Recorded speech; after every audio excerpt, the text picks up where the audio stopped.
Kamusta mahal na mga mahilig sa engine at tugba, maligayang pagdating sa aking channel. Kasama mo ako sa isang magandang video.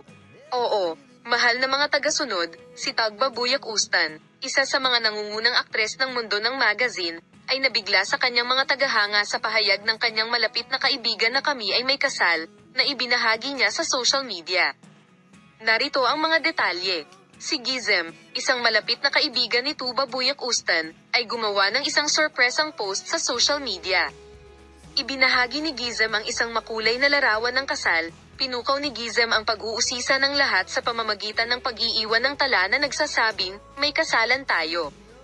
Ang post ni Gizem ay mabilis na nakakuha ng atensyon ng publikasyon ng magazine at naging sentro ng atensyon ang mga tagahanga ni Tuba Buyak Ustan. Kabilang sa mga komentong ginawa sa post, kaninong kasal ito? May asawa ba si Tuba Buyak Ustan? Mga tanong tulad ng underground. Ang kilalang tabloid press ay interesado kung sino si Gizem at ang kanyang pakikipagkaibigan kay Tuba Buyak Ustan. Pagkatapos ng transaksyong ito, ang pagkakakilanlan ni Gizem at ang kanyang relasyon kay Tugba Buyak Ustan ay nagsimulang imbestigahan pa.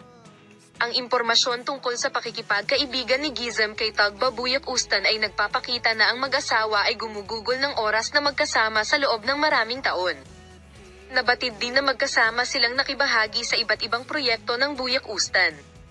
Ang pagbabahagi ni Gizem sa kanyang buhay ay humantong sa haka-haka na si Tugba Buyak Ustan ay nagkaroon ng sorpresang kasal at pumasok sa isang kasal.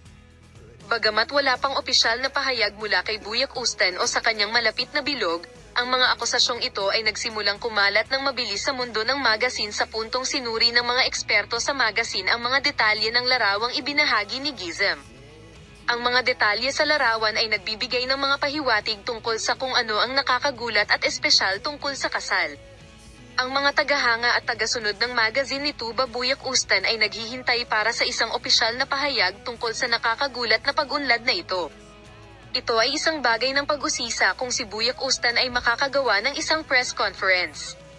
Ibinahagi ng lahat sa social media account ni Tugba Buyak Ustan na labis silang nasasabik sa katotohanang hindi siya nagbigay ng pahayag kahit na matagal na mula noong huling post. Hinihintay ng mga tagahanga ang anumang pahayag ng aktres sa kanyang social media mga account. Ang guro na naglalahad ng mga pag-unlad at bawat impormasyon tungkol sa paksa ng isang beses. Sundan mo kami, paalam.